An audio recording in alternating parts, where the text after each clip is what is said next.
12 state और union territories में SIR start हो चुका है। लोग काफ़ी डरे हुए हैं कि आखिर ये फॉर्म कैसे भरना है और इसमें कौन कौन से डॉक्यूमेंट्स लगेंगे। तो आपको टेंशन लेने की ज़रूरत नहीं है, क्योंकि आज मैं आपको बताऊंगा कि इस फॉर्म को कैसे भरना है और बहुत ही आसान है। तो आप इस फॉर्म को देख सकते हैं। इसमें सबसे ऊपर क्या रहेगा, आपके जो BLO हैं, आपके इलाके के जो BLO हैं, उनका नाम भी दिया गया है। उसके साथ उनका फ़ोन नंबर है, आप उनसे कांटेक्ट भी कर सकते हैं। तो ये SIR का फॉर्म है और ये फॉर्म आपको दिए होंगे आकर BLO साहब। अगर आपको फॉर्म नहीं मिला है तो हो सकता है कि कुछ दिन में आपके घर BLO साहब आएँ और आपको इस तरह का 2 फॉर्म दें, और ये जो दोनों फॉर्म रहेगा एक ही तरह से भरा जाएगा।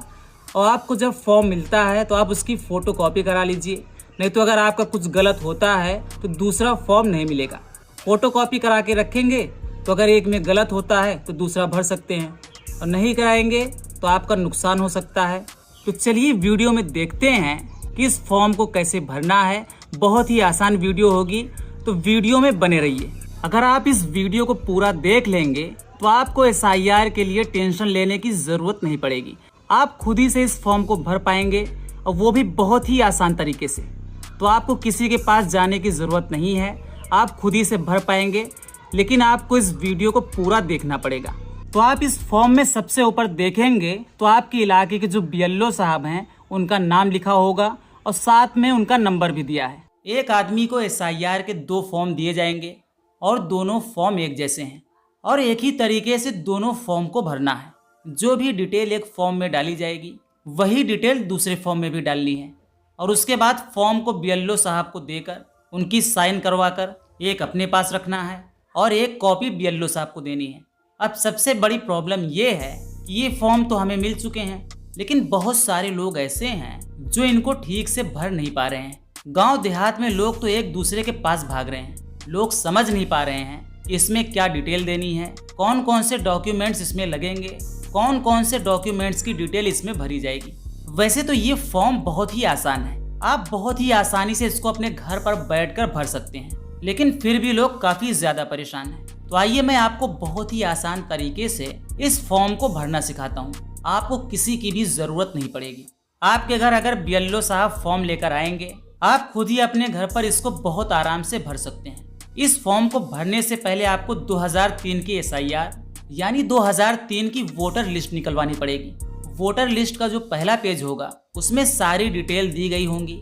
आपकी विधानसभा क्या है, आपका ज़िला क्या है, तो वो पेज आपको निकलवाना है, और आपका नाम जिस पेज नंबर पर है वोटर लिस्ट में आपको वो पेज ज़रूर निकलवाना है। और ये 2003 की वोटर लिस्ट आपको कहाँ से मिलेगी?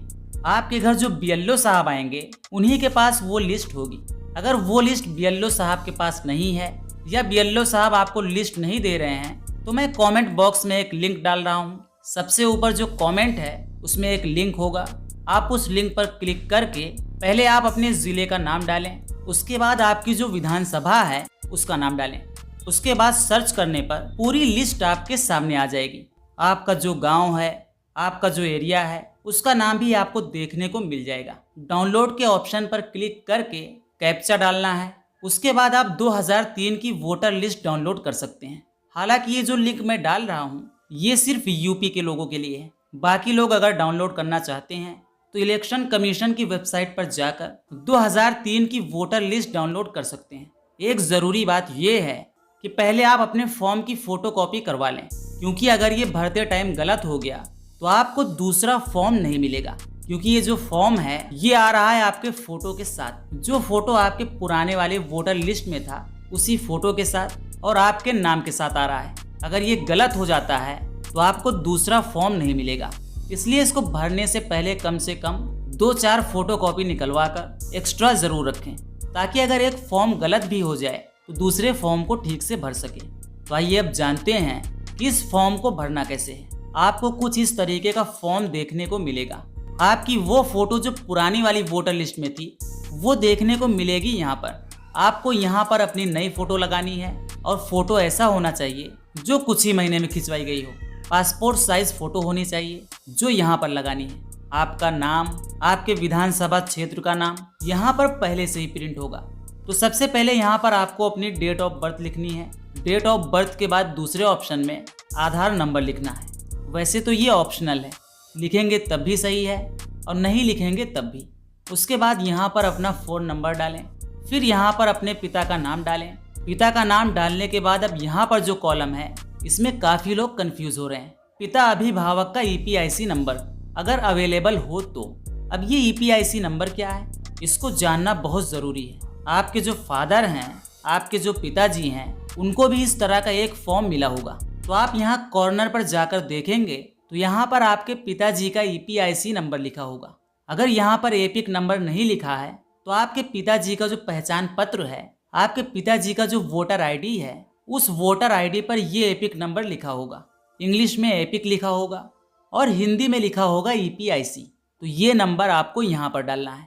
उसके बाद आपको अपनी माताजी का नाम लिखना है। माताजी का जो EPIC नंबर है वो उनके फॉर्म में दिया होगा, तो आप वहाँ से देखकर लिख सकते हैं। अगर आपकी शादी हो गई है, आपकी बीवी है, तो आप अपनी बीवी का नाम लिखें, या आपके पति हैं तो यहाँ पर अपने पति का नाम लिखें। हस्बैंड का नाम और उनका भी EPIC नंबर जो पहचान पत्र में होगा या फॉर्म में होगा वो नंबर डालिए यहाँ पर। दोस्तों, आपके इस कॉलम का काम कंप्लीट हो गया।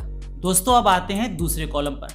जो सबसे बड़ी कंफ्यूजन है इन्हीं दोनों कॉलम में है। अगर आपका नाम 2003 की वोटर लिस्ट में है तो आपको ये वाला कॉलम भरना है, और अगर आपका नाम 2003 की वोटर लिस्ट में नहीं है तो आपको भरना है ये वाला कॉलम। सबसे पहले बात कर लेते हैं उन लोगों की जिनका नाम 2003 की वोटर लिस्ट में है।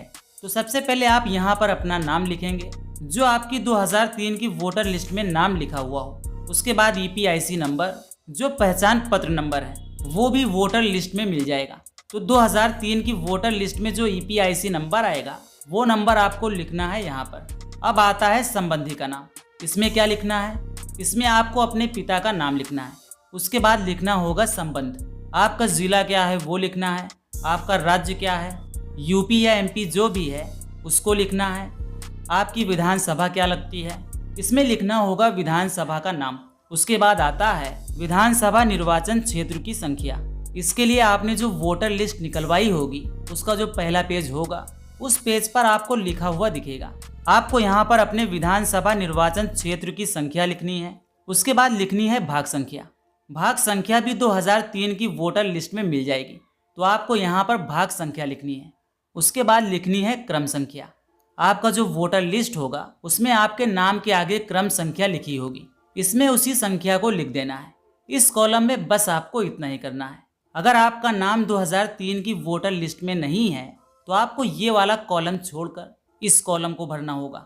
जैसे मैं अपना एग्जाम्पल लेता हूँ कि मेरा नाम 2003 की वोटर लिस्ट में नहीं है, तो मैं इस कॉलम में अपने पिताजी का नाम लिखूंगा क्योंकि उनका नाम 2003 की वोटर लिस्ट में है। उसके बाद पिताजी का EPIC नंबर लिखूंगा और उसके बाद संबंध क्या आएगा, संबंध में लिखा जाएगा पिता, यानी दादाजी हमारे पापा के पिताजी हुए, तो संबंध में आएगा पिता। उसके बाद लिखा जाएगा जिला, राज्य का नाम, विधानसभा क्षेत्र का नाम। अभी थोड़ी देर पहले मैंने आपको बताया था निर्वाचन क्षेत्र की संख्या, भाग संख्या और क्रम संख्या। तो ये कॉलम भी ऐसे ही भरा जाएगा। तो सेम ऐसे ही दोनों कॉलम भरे जाएंगे। अगर आपका नाम 2003 की वोटर लिस्ट में है तो ये वाला कॉलम भरें, और अगर नहीं है तो अपने पिताजी की डिटेल भरें इस कॉलम में। और फॉर्म में इस जगह पर अपनी सिग्नेचर भी करनी है और BLO का सिग्नेचर होगा यहाँ पर। तो इस तरीके से आप बहुत ही आसानी के साथ घर पर ही अपने इस फॉर्म को भर सकते हैं। किसी के पास भी जाने की ज़रूरत नहीं पड़ेगी। बस आपको 2003 की वोटर लिस्ट निकलवानी है, उसका पहला पेज निकलवाना है। उसके बाद PDF में आपका नाम जिस पेज नंबर पर होगा वो पेज नंबर निकलवा कर अपने इस फॉर्म के साथ अटैच कर दें। चाहे आपका नाम 2003 की वोटर लिस्ट में हो या नहीं, लेकिन इस वोटर लिस्ट को आप अपने फॉर्म के साथ ज़रूर अटैच करें। और अगर आपका नाम 2003 की वोटर लिस्ट में नहीं है तो आप अपना एक ID प्रूफ भी इस फॉर्म के साथ लगा दें। BLO साहब आपको बता देंगे। अगर वो नहीं भी बताते तब भी आपको अपनी ID लगानी है, चाहे वो पासपोर्ट हो, बैंक पासबुक हो या कोई भी सरकारी डॉक्यूमेंट्स आप अपने इस फॉर्म के साथ अटैच करके BLO साहब को दे दें। उनकी सिग्नेचर कराकर एक कॉपी जो है अपने पास भी रखें। 2 फॉर्म भरे जाएंगे और दोनों फॉर्म एक जैसे हैं। तो बहुत आसान है, किसी के पास जाने की ज़रूरत नहीं है और इसको भरना बहुत ज़रूरी है। इसको हल्के में ना लें। अगर आप इसको नहीं भरेंगे तो आपका नाम वोटर लिस्ट में नहीं आएगा, और अगर आपका नाम वोटर लिस्ट में नहीं आएगा तो आपकी नागरिकता पर भी सवाल उठ सकता है। तो इस फॉर्म को हल्के में ना लें, इसको ज़रूर भरें और इस वीडियो को अपने खास लोगों के साथ भी शेयर करें ताकि उनको परेशान ना होना पड़े। तो वीडियो को यहीं पे ख़त्म करते हैं। जय हिंद।